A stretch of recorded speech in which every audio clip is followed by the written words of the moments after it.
Hello students, welcome to Magnet Brains Hindi medium.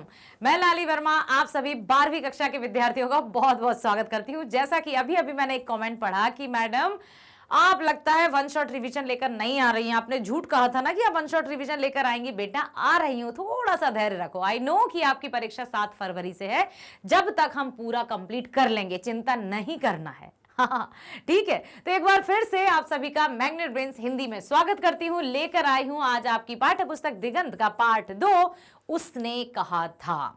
लिखा है चंद्रधर शर्मा गुलेरी जी ने। अब इस पाठ में क्या बताया होगा? उसने कहा था, किसने कहा था? क्या कोई प्रेम कहानी है? क्या किसी की कहते ना कि भाई अतीत है, कोई पास्ट है, क्या कुछ ऐसी कहानी है? क्योंकि हाँ, शीर्षक से तो लग रहा है उसने कहा था, मतलब किसी की बात हमारे लिए मायने रखती है या वैल्यू रखती है, ऐसा कुछ नजर आ रहा है। बिल्कुल होगा भी कुछ ऐसा ही, तो जानेंगे। इसमें तो बस मेरे साथ बने रहना, क्योंकि कहानी के साथ साथ हम प्रश्न उत्तरों की भी चर्चा करेंगे और आप इसको समझेंगे अच्छे से, तो बहुत बेहतरीन तरीके से फुल ऑफ कॉन्सेंट्रेशन से मेरे साथ आ जाओ और चलते हैं हम कहानी की तरफ। बेटा पहले हम देखते हैं चंद्रधर शर्मा गुलेरी जी का जन्म कब हुआ, कहाँ हुआ, ये सब जान लेते हैं। नाम है चंद्रधर शर्मा गुलेरी, जन्म 7 जुलाई सन 1883। ठीक है, ये हुआ जन्म। निधन हुआ 12 सितंबर सन 1922। जन्म स्थान जयपुर राजस्थान। मूल निवास गुलेर नामक ग्राम, जिला कांगड़ा, हिमाचल प्रदेश। ठीक है, रचनाएं क्या क्या है? कहानियां हैं सुखमय जीवन, बुद्धू का कांटा, उसने कहा था। ये सब इनकी कहानियां ही हैं।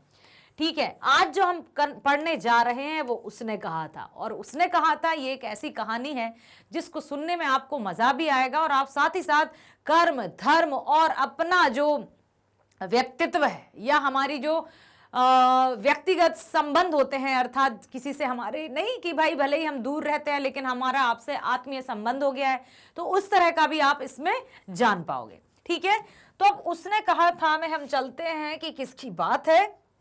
देखो, ये एक कहानी आरंभ होती है एक ऐसे मेले से जहां पर 2 बच्चे ही समझ लो, युवक तो नहीं कहेंगे, किशोर और किशोरी की कहानी है कि एक मेले में एक छोटा सा लड़का 15-16 वर्ष, या फिर हम कहें कि आपकी आयु का, ठीक है, जिसको हम युवक नहीं कहेंगे, अभी आप बालक बालिकाओं में ही गिने जाते हैं। ठीक, तो अब वहां पर एक लड़का आया, एक लड़की से उसने पूछा क्या तुम्हारी सगाई हो गई? उसने अपनी भाषा में कहा, तो लड़की ने कोई उत्तर नहीं दिया, मुंह फेर कर चली गई।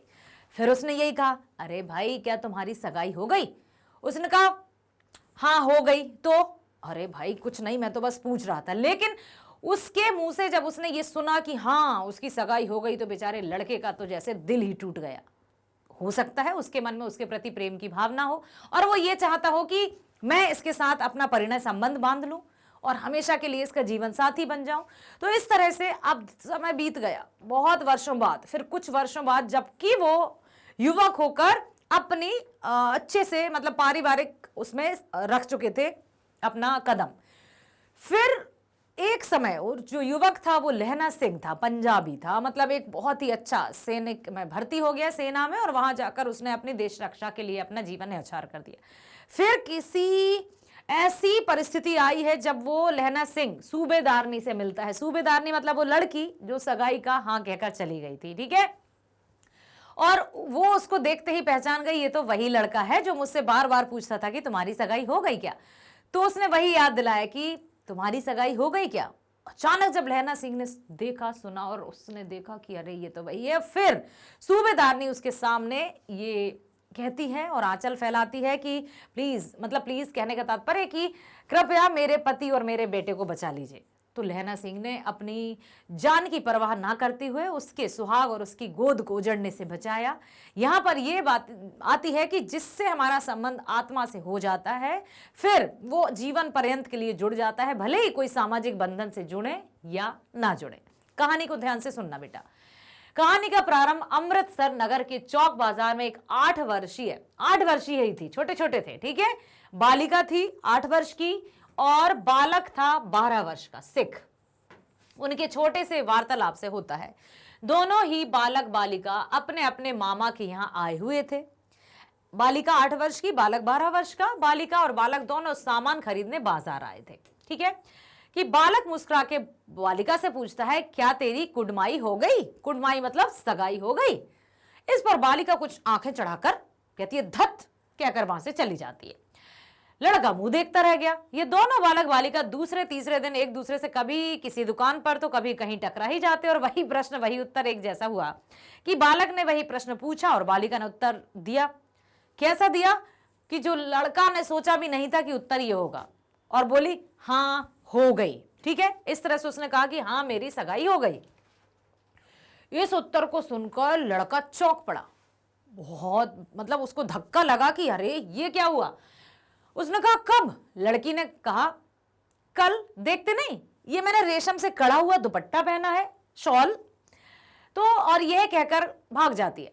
परंतु लड़के के ऊपर मानो वज्रपात हो गया। उसका ऐसा लगा कि जैसे नहीं कि भाई दिल टूट गया हो। ठीक है, और वह किसी को नाली में धकेलता है, किसी को छावड़ी वाले की छावड़ी गिरा देता है, किसी कुत्ते को पत्थर मारता है, किसी सब्जी वाले के ठेले में दूध उड़ेल देता है, और किसी के सामने आती हुई वैष्णवी से टक्कर मार देता है और गाली खाता है। वह पूरी तरह से बौखला गया, बहुत परेशान हो गया कि कैसे इसकी सगाई हो गई, क्योंकि वो मन ही मन उससे प्रेम करता था। कहानी का पहला भाग यही नाटकीय ढंग से समाप्त हो गया। अब हम चलते हैं कहानी के दूसरे भाग की तरफ। इस बालक का नाम था लहना सिंह और बालिका का नाम बाद में सूबेदारनी के रूप में हमारे सामने आया। लहना सिंह 12 वर्ष वाला बालक और सूबेदारनी मतलब जो 8 वर्षीय बालिका थी। इस घटना के 25 वर्ष बाद, ठीक है, जब वो 35-36 साल के हो गए तब की बात है।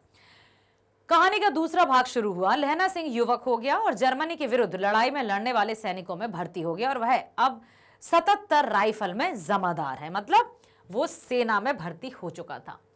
एक बार वह 7 दिन की छुट्टी लेकर अपनी जमीन के किसी मुकदमे की पैरवी करने घर आया। ठीक है, अब कभी कभी जो सैनिक होते हैं वो कभी लंबी छुट्टी लेकर आ जाते हैं, और यदि ऐसा होता है तो हाँ उनको छुट्टी भी मिल जाती है। वहीं उसने अपने रेजिमेंट के अफसर की चिट्ठी मिलती है कि फौज को युद्ध पर जाना है, मतलब तुम्हारी छुट्टी जो मिली थी वो रद्द हो गई है, अब तुम्हें युद्ध पर जाना है, फौरन चले आओ। इसी के साथ सेना के सूबेदार हजारा सिंह को भी चिट्ठी मिलती है कि उसे और उसके बेटे बोधा सिंह दोनों को लाम युद्ध पर जाना है, अतः साथ ही चलेंगे। सूबेदार का गांव रास्ते में पड़ता है और वह लहना सिंह को चाहता भी बहुत था। अब देखो बेटा, ध्यान से देखना, लहना सिंह वही छोटा बालक जो 12 वर्ष का था, और यहां पर जो सूबेदार है हजारा सिंह, वो दोनों ही सेना में होते हैं, और उनका बेटा जो है बोधा सिंह, हजारा सिंह का बेटा बोधा सिंह, वो भी सेना में है। अब साथ ही चलेंगे। तो सूबेदार का गांव रास्ते में पड़ा। लहना सिंह को चाहता भी था, तो लहना सिंह सूबेदार के घर पर पहुंच गया। जब तीनों चलने लगे तब अकेले में सूबेदारनी उसे कुड़माई हो गई वाला वाक्य दोहराकर 25 वर्ष पहले की घटना की याद दिलाती। मतलब जो हजारा सिंह था और जो बोधा सिंह की मां थी वो वही सूबेदारनी थी जो छोटी सी 8 वर्ष की लड़की थी। जब लहना सिंह ने उससे पूछा था कि तुम्हारी सगाई हो गई, तो जैसे ही उस सूबेदारनी ने लहना सिंह को देखा तो वो पहचान गई, तो उसके पास में आकर अकेले में कहा, कुड़माई हो गई। और ये वाक्य जब लहना सिंह ने सुना तो वाक्य दोहरा कर वह 25 वर्ष पहले की घटना उसको याद आ गई, और कहती है कि जिस तरह उस समय उसने एक बार घोड़े की लातों से उसकी रक्षा की थी, उसी प्रकार उसके पति और एकमात्र पुत्र की भी रक्षा करें। वह उसके आगे अपना आंचल पसार कर भिक्षा मांगती है कि मेरे पति और मेरे बेटे की रक्षा करो। तुमने जिस तरह से मेरी घोड़े से, मतलब घोड़ा मुझे कुचलने ही वाला था और तुमने मेरी रक्षा की थी, उसी तरह मैं चाहती हूं कि तुम मेरे पति और पुत्र की रक्षा करो। लहना सिंह जो कि उसको हृदय से चाहता था, उससे प्रेम करता था, और उसने किया भी ऐसा ही।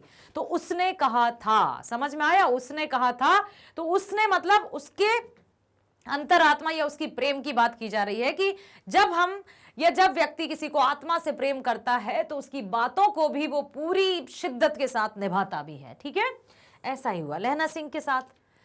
यह बात ललन सिंह के दिल को छू जाती है। युद्ध भूमि पर उसने सूबेदारनी के बेटे की अपने प्राणों की चिंता ना करके जान बचाई।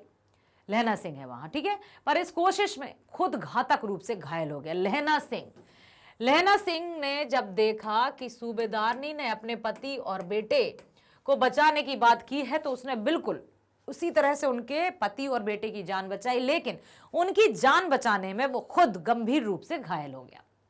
उसने अपने घाव पर बिना किसी को बताए कसकर पट्टी बांध ली और इस अवस्था में जर्मन सैनिकों का मुकाबला करता रहा। शत्रु पक्ष की पराजय के बाद उसने सूबेदारनी के पति और उसके पुत्र को गाड़ी में सकुशल बिठा दिया और चलते हुए कहा, सुनिए, तो सूबेदारनी को चिट्ठी लिखे तो मेरा मत्था टेकना और लिख देना, जब घर जाओ तो कह देना कि मुझसे जो उसने कहा था वह मैंने पूरा कर दिया। अब देखो, अब उनके बेटे और पुत्र को तो ये पता नहीं था कि ये कौन थे या किस तरह से मिले थे या बचपन में कभी मिले थे, तो उनसे उनके पति और बेटे को मतलब विदा करते हुए कहता है कि आप अपनी पत्नी को कह देना कि उसने जो मुझसे कहा था वो मैंने कर दिया। इसलिए चैप्टर का नाम उसने कहा था, ठीक है, या इसलिए उन्होंने लिखा कि उन्होंने जो कहा था मैंने कर दिया। सूबेदार पूछता ही रह गया कि उसने क्या कहा था कि गाड़ी चल दी।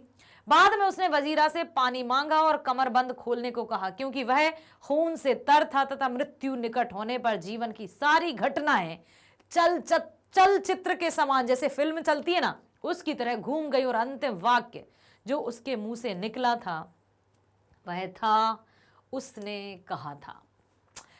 इसके बाद अखबार में छपा कि फ्रांस और बेल्जियम 68 सूची मैदान में घाव से भरा नंबर 77 सिख राइफल जमादार सिंह।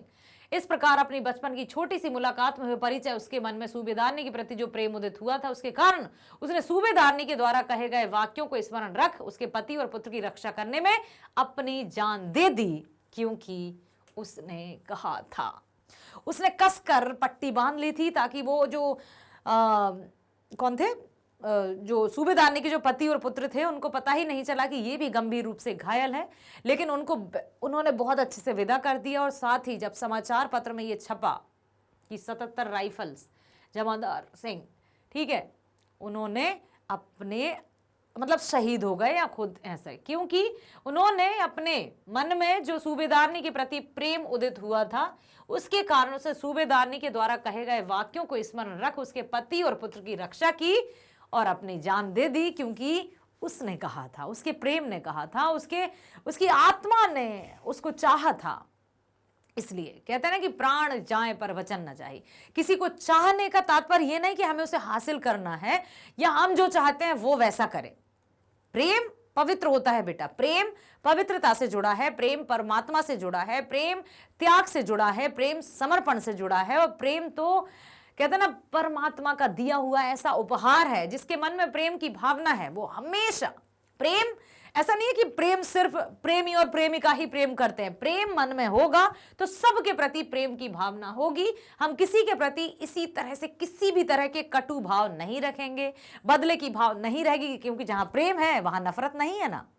तो ऐसा ही इस पाठ में बताया गया है। समझ में आया? अब हम चलते हैं इसके प्रश्नोत्तरों की ओर। उसने कहा था कहानी पहली बार कब प्रकाशित हुई थी? याद रखिएगा, ये आपके एमसीक्यूज में भी आ सकता है। तो उसने कहा था कहानी पहली बार 1915 में प्रकाशित हुई थी। उसने कहा था कहानी पहली बार कब प्रकाशित हुई?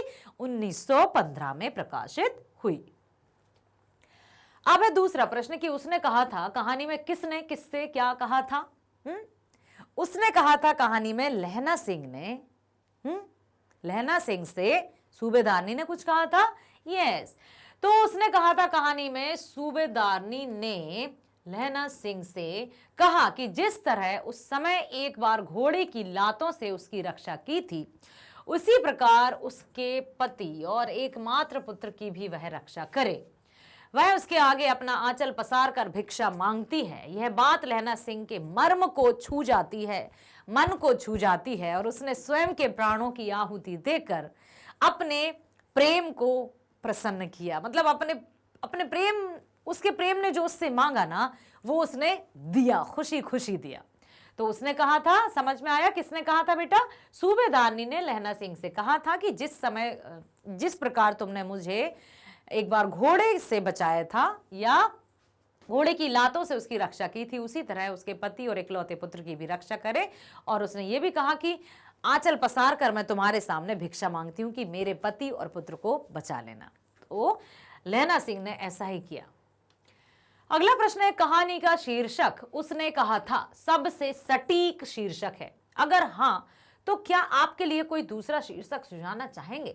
अपना पक्ष रखिए।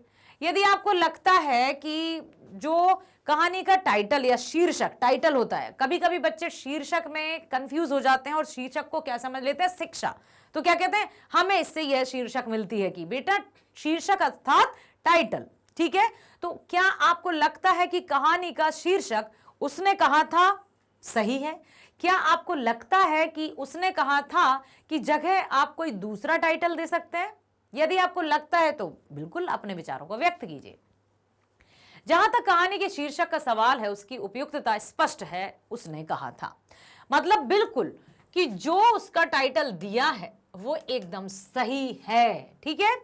सूबेदारनी की बातें जहां स्वयं सूबेदारनी के चरित्र को उजागर करती हैं, वहीं लहना सिंह के चरित्र में भी महत्वपूर्ण मोड़ लाने वाली साबित होती हैं। सूबेदारनी की बातें ही उनके बीच के संबंध को उजागर करती हैं, जो कहानी का मुख्य प्रतिपाद्य है। इसलिए सूबेदारनी के कहे वचन की ओर संकेत कराने वाला यह शीर्षक सटीक है, सार्थक है, उचित है। मृत्यु की ओर बढ़ते लहना सिंह के अंतिम क्षणों में भी सूबेदारनी के कहे शब्द की गूंजते रहे। क्षणों में भी सूबेदारनी के शब्द गूंजते रहे। यही शब्द लहना सिंह को सूबेदारनी का विश्वास बनकर महान त्याग की प्रेरणा देता है। तो हम ये कह सकते हैं कि कहानी का शीर्षक उसने कहा था उचित है। अब है उसने कहा था, कहानी का केंद्रीय भाव क्या है, वर्णन कीजिए कि क्या बताना चाहते हैं लेखक। हाँ, इसका केंद्रीय भाव क्या है, किस भाव को उजागर करने के लिए इस कहानी की रचना की गई।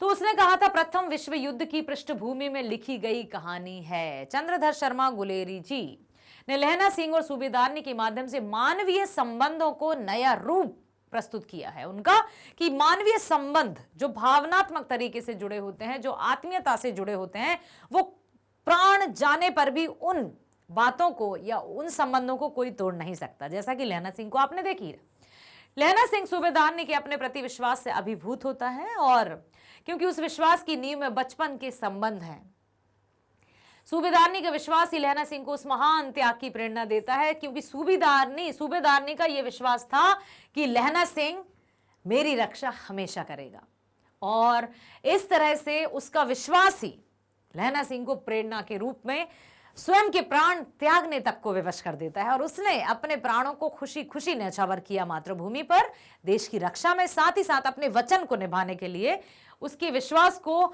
बनाए रखने के लिए उसने अपनी जान कुर्बान कर दी और उसके पति और पुत्र की रक्षा की। कहानी एक और स्तर पर अपने को व्यक्त करती है। प्रथम विश्व युद्ध की पृष्ठभूमि पर ही एक अर्थ में युद्ध विरोधी कहानी भी है, क्योंकि लहना सिंह के बलिदान का उचित सम्मान किया जाना चाहिए था। हाँ, यस, वेरी नाइस। यहां पर जैसे प्रथम विश्व युद्ध की यह कहानी है, ठीक है, तो इस कहानी का शीर्षक जो लहना सिंह है उसके बलिदान या उसके समर्पण या शहीद होने से संबंधित कुछ शीर्षक होता या उसके इर्द गिर्द घूमती तो और भी बेहतर होती। परंतु यहां पर उन्होंने भावनात्मक तरीके से कहानी की रचना की। तो लहना सिंह का जो त्याग था, जो समर्पण था, जो शहीद होना था, वो अपनी जगह था। तो यहां पर यही कह सकते हैं कि यदि एक अर्थ में देखा जाए तो ये युद्ध विरोधी कहानी भी है, क्योंकि लहना सिंह के बलिदान का उचित सम्मान नहीं हुआ। सिर्फ उसकी प्रेमिका या उसके प्रेम या उसके आत्मीय संबंध को ही यहां पर उजागर किया है, ठीक है, परंतु उसका बलिदान व्यर्थ हो जाता है और लहना सिंह का करुण अंत युद्ध के विरुद्ध में खड़ा हो जाता है। लहना सिंह का कोई सपना पूरा नहीं होता, जो कि एक ऐसा कर्मठ और समर्पित सिपाही है जो अपने देश के लिए हमेशा तत्पर रहता है, परंतु यहां पर उसके बारे में ज्यादा कोई चर्चा नहीं हुई, बस उनकी प्रेम या भावनात्मक रूप को ही इस कहानी में प्रस्तुत किया है, ठीक है। तो एक पक्ष ये भी हो सकता है। अब है लहना सिंह के प्रेम के बारे में लिखिए। तो अब लहना सिंह की यदि हम बात करें तो वो अनजानी लड़की से मन ही मन प्रेम करता था, और कब, बचपन से, जब उनको ये भी पता नहीं था कि प्रेम होता क्या है। लेकिन हाँ, एक अच्छी सी लड़की थी, 8 साल की लड़की थी, बाजार में कहीं मिले और उसने अचानक ही उससे पूछ लिया, क्या तुम्हारी कुड़माई हो गई है, सगाई हो गई? तो लड़की ने यूं ही कह दिया, हाँ हो गई। तो इससे किशोर बालक जो था, 12 साल का युवक था लहना सिंह, उसको बड़ा दुख हुआ और उसके प्रेम में उसने अपना संपूर्ण जीवन, क्या अपने प्राण भी त्याग दिए। तो लहना सिंह अपनी किशोर अवस्था में एक अनजान लड़की के प्रति आसक्त हुआ था, किंतु वह उससे परिणय सूत्र में नहीं बन सका, उससे उसका विवाह नहीं हो पाया। कालांतर में उस लड़की का विवाह सेना में कार्यरत एक सूबेदार से हो गया, इसलिए वो सूबेदारनी हो गई। लहना सिंह भी सेना में भर्ती हो गया। अचानक अनेक वर्षों के बाद उसे ज्ञात हुआ कि सूबेदारिन ही वह लड़की है जिससे उसने कभी प्रेम किया था। सूबेदारिन ने उससे निवेदन किया कि वह उसके पति सेना में भर्ती हैं और एकमात्र पुत्र भी बोधा सिंह की रक्षा करे। लहना सिंह ने कहा था कि उस वचन को निभाएगा और अपने प्राणों का बलिदान करके भी उसने अपनी प्रतिज्ञा का पालन किया। यही उसका वास्तविक प्रेम था। यहां पर प्रेम कथा उजागर हुई है। उसने कहा था, ये जो कहानी है इसमें गुलेरी जी ने, जो लेखक हैं, उन्होंने प्रेम कथा को उजागर किया है, ठीक है। जबकि यहां पर देशभक्ति थी, समर्पण भाव था, या अपनी देशभक्ति या मातृभूमि की रक्षा के लिए न्यौछावर होने को भी यहां दर्शाया जा सकता था, परंतु इन्होंने यहां पर प्रेम को ऊपर रखकर उनकी प्रेम कथा को यहां पर दर्शाया है। अगला प्रश्न है, उसने कहा था कहानी कितने भागों में बटी हुई है, कहानी के कितने भागों में युद्ध का वर्णन है। तो यहां पर जो कहानी है वो 5 भागों में बटी हुई है। इस पूरी कहानी में 3 भागों में युद्ध का वर्णन है, द्वितीय, तृतीय तथा चतुर्भाग में युद्ध दृश्य हैं। मतलब दूसरा, तीसरा और चौथा भाग जो है युद्ध के दृश्य हैं, ठीक। तो यहां पर याद रखिएगा। अगला है, कहानी के पात्रों की एक सूची बनाइए कि कौन क्या था। क्या आपको पता है कहानी में कितने पात्र थे? एक बालिका थी, एक बालक था, लहना सिंह था, हजारा सिंह था, बोधा सिंह था, लपटन सिंह, वजीरा सिंह, ये सब थे। तो इन पात्रों को आप ध्यान से देख लीजिए, क्योंकि कभी कभी पात्र परिचय भी कहानी में आ जाता है, मतलब परीक्षाओं में आ जाता है। कहानी का मुख्य पात्र लहना सिंह है, जिसके इर्द गिर्द कहानी के घटनाक्रम घूम रहे हैं। उसके अतिरिक्त अन्य पात्र निम्नलिखित हैं, जैसे एक बालिका जिसकी भेंट कभी किशोरावस्था में लहना सिंह से हुई थी, कालांतर में उसका विवाह सूबेदार हजारा सिंह के साथ हुआ। लहना सिंह कहानी का मुख्य पात्र है, हजारा सिंह सूबेदार है, बोधा सिंह हजारा सिंह का पुत्र है, लपटन साहब सेना का एक उच्च अधिकारी है और वजीरा सिंह एक सैनिक है। याद रखिएगा इनको, इनके कैरेक्टर्स को। अब चलते हैं अगले प्रश्न पर। लिखा है, जाड़ा क्या है? मौत है और निमोनिया से मरने वालों को मुरब्बे नहीं मिलते। वजीरा सिंह के इस कथन का क्या आशय है? बड़ा अजीब सा कथन है, बताइए। तो वजीरा सिंह जो पलटन का विदूषक है, लहना सिंह को कहता है कि अपने स्वास्थ्य की रक्षा करो, जाड़े की ठंड मौत का कारण बन सकती है। जाड़ा मतलब सर्दी, ठीक है, जो अभी खतरनाक तरीके से सर्दी पड़ने लगी है और भी बढ़ने की आशंका है। मौसम विभाग कह रहा है कि आगे 48 घंटों में बारिश भी हो सकती है और मौसम जो है बहुत कूल या ठंडा भी हो सकता है। तो अब यहां पर यह बताया गया है कि वजीरा सिंह जो पलटन का विदूषक है, लहना सिंह को कहता है कि अपने स्वास्थ्य की रक्षा करो, जाड़े की ठंड मौत का कारण बन सकती है। मानने के बाद तुम्हें कुछ प्राप्त होने वाला नहीं है। यदि निमोनिया से तुम्हारी मृत्यु हो जाती है तो तुम्हें कोई मुरब्बा अर्थात कोई स्वादिष्ट वस्तुएं नहीं मिल पाएंगी या नहीं मिलेंगी। जीवन का सुख फिर नहीं मिलेगा। साथ ही तुम अपने अस्तित्व को इस प्रकार समाप्त कर दोगे, अर्थात मृत्यु ही अंतिम सच्चाई है। तो यहां पर बेटा एक और बात स्पष्ट होती है कि हम जो दिन भर काम करते हैं, जीवन हमारा है, लेकिन जीते हम सिर्फ दूसरों के लिए हैं। कभी घर के लिए, कभी परिवार के लिए, कभी नौकरी के लिए, कभी मतलब हर एक व्यक्ति की मैं बात करूं तो हम अपना जीवन अपने लिए जीते ही नहीं, लेकिन हमें अपने बारे में भी सोचना ही चाहिए। जैसा कि मैं हमेशा कहती हूं कि स्वस्थ रहिए, खुश रहिए, प्रसन्न रहिए। हमें अपने स्वास्थ्य का विशेष रूप से ध्यान रखना है। किस तरह से कि सबसे पहला, यदि कहूं कि प्रायोरिटी हमारी हेल्थ है। जब हम सही रहेंगे तो बाकी के काम अपने आप सही हो जाएंगे। सबसे पहले हम स्वयं हैं, हमारा परिवार है और फिर काम है। इन तीनों का यदि हम क्रम अनुसार लेकर चलेंगे तो बहुत अच्छे से कर पाएंगे। यदि हमने सिर्फ काम काम करते गए, अपने आप पर ध्यान नहीं रखा, तो हमारा शरीर हमारा साथ नहीं देगा और हम ना तो काम कर पाएंगे ना ही आराम से रह पाएंगे। तो स्वास्थ्य बहुत जरूरी है। अपने स्वास्थ्य का विशेष ध्यान रखिएगा। आपसे भी मैं कह रही हूं, परीक्षाएं नजदीक आ रही हैं। 7 फरवरी को आपकी परीक्षा है। तो इस तरह से आप लोग चिंता बिल्कुल मत कीजिएगा, ठीक है। इसमें आपको अपने स्वास्थ्य का ध्यान रखते हुए आगे की पढ़ाई करना है और बिल्कुल अच्छे से मन लगाकर पढ़ाई करो। तो यहां पर यही बताया गया है। अगला है, कहती है तुम राजा हो, मेरे मुल्क को बचाने आए हो। वजीरा के इस कथन में किसकी ओर संकेत है?